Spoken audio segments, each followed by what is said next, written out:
नमस्कार, आप देख रहे हैं गाजवान न्यूज। खबर आजमगढ़ जिले से, जहां पर कलेक्ट्रेट भवन पर अपनी जनता पार्टी उत्तर प्रदेश इकाई के आजमगढ़ अध्यक्ष ने सौंपा डीएम को ज्ञापन।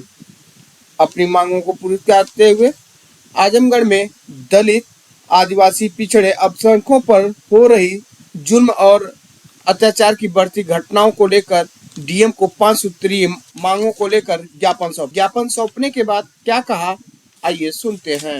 अपना परिचय दीजिए और किस संबंध में ज्ञापन सौंपा। मैं संजय कुमार मौर्य, जिला अध्यक्ष अपनी जनता पार्टी लालगंज आजमगढ़। और हम लोग जो है महामहिम राष्ट्रपति महोदय को जिलाधिकारी महोदय के द्वारा जो है ज्ञापन देने आए हैं। और हमारा ज्ञापन जो है, जो वर्तमान सरकार जन विरोधी कार्य कर रही है, आरक्षण विरोधी कार्य कर रही है, संविधान विरोधी कार्य कर रही है, उसके खिलाफ आम जनता का आवाज़ बनते हुए हम लोग ज्ञापन देने आए हैं। क्या क्या मांगे हैं आप? हमारी मांगे हैं कि सबसे पहली मांग है, सीजीआई के ऊपर जो जूता फेंका गया। सीजीआई के ऊपर जूता फेंकना मतलब संविधान के ऊपर जूता फेंका गया। यह हमारा संवैधानिक मूल्यों से चलने वाला देश है, लोकतांत्रिक देश है, संवैधानिक देश है।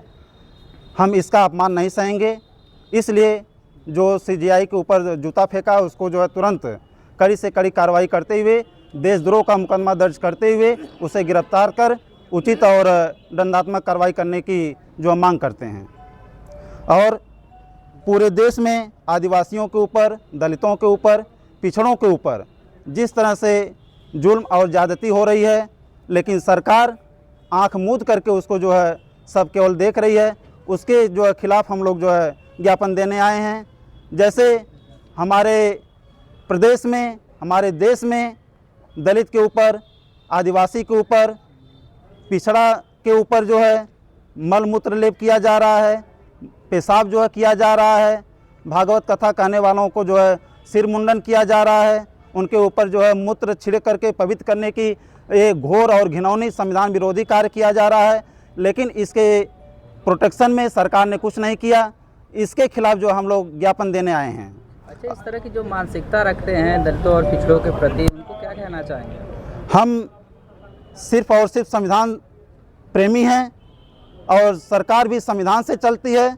हम सरकार से मांग करते हैं, संविधान के मूल्यों का पालन करते हुए जो संविधान विरोधी कार्य कर रहा है, दलित, पिछड़े, ओबीसी, आदिवासी या माइनॉरिटी के खिलाफ जो है, जिनके मन में जहर भरा हुआ है, जो ऐसे घिनौने कार्य करते हैं, चाहे मलमूत्र छिड़कना, चाहे जातिवादी मानसिकता का नाम लेकर के उन्हें अपमानित करना, उनके खिलाफ जो है कठोर से कठोर संवैधानिक कार्रवाई होनी चाहिए। जो संविधान में उचित निर्देश दिया गया उसके तहत उनके ऊपर कार्रवाई होनी चाहिए। क्योंकि हमारा देश संवैधानिक देश है, हमारा देश बाबा साहब डॉक्टर बी आर अम्बेडकर के संविधान से चलने वाला है।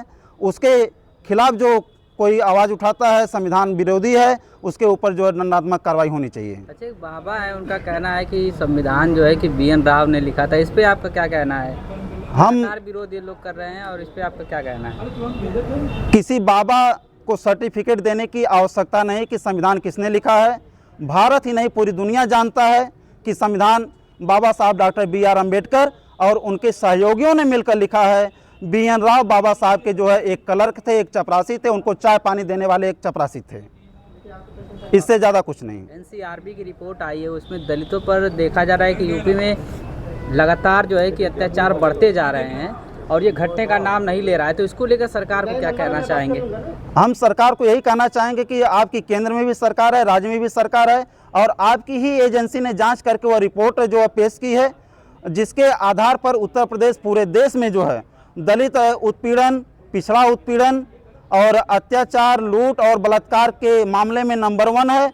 अगर आपको, सरकार को जरा सा भी शर्म है, जरा सा भी संवैधानिक मूल्यों की उन्हें ज्ञान है, तो इसके ऊपर जो है कार्रवाई करें। और उत्तर प्रदेश में और पूरे भारत में संविधान के मूल्यों की रक्षा होनी चाहिए। किसी भी प्रकार का जो है अगर कोई असंवैधानिक कार्य करता है तो उसके खिलाफ कठोर से कठोर कार्रवाई होनी चाहिए। और जो एनसीआरबी की रिपोर्ट है वह गलत रिपोर्ट नहीं, वह सही रिपोर्ट है। सरकार को उसको संज्ञान में लेते हुए दलित और पिछड़े, आदिवासी और माइनॉरिटी के ऊपर जो हत्या, लूट, बलात्कार हो रहा है, इसको कम करने के लिए उचित और कठोर से कठोर कार्रवाई करने की जो हम लोग मांग करते हैं। अच्छा, अगर आपने ज्ञापन सौंपा है, अगर अत्याचार में कोई सुधार नहीं होता है तो अपनी जनता पार्टी इसके लिए आगे क्या कदम? अगर हमारे ज्ञापन के आधार पर सरकार अगर जो इस समय घोर और अनैतिक कार्य कर रही है, अगर इस पर सुधार नहीं हुआ, पूरे प्रदेश में लूट, हत्याकांड, बलात्कार यह बंद नहीं हुआ, दलितों की, आदिवासियों की, गरीबों की, पिछड़ों की, मजलूमों की ज़मीनों को जो ज़बरदस्ती जो है हड़पा जा रहा है, यहीं आपके शाहगढ़ के जो है बगल का मुद्दा है, जो है एक मौर्य समाज के करोड़ों की जो है उनकी ज़मीन है सड़क के किनारे, उसको जो है जबरन हड़पा जा रहा है। और इन लोगों को अगर प्रोटेक्शन नहीं मिलता है तो हम लोग पुनः अपनी जनता पार्टी के तत्वाधान में,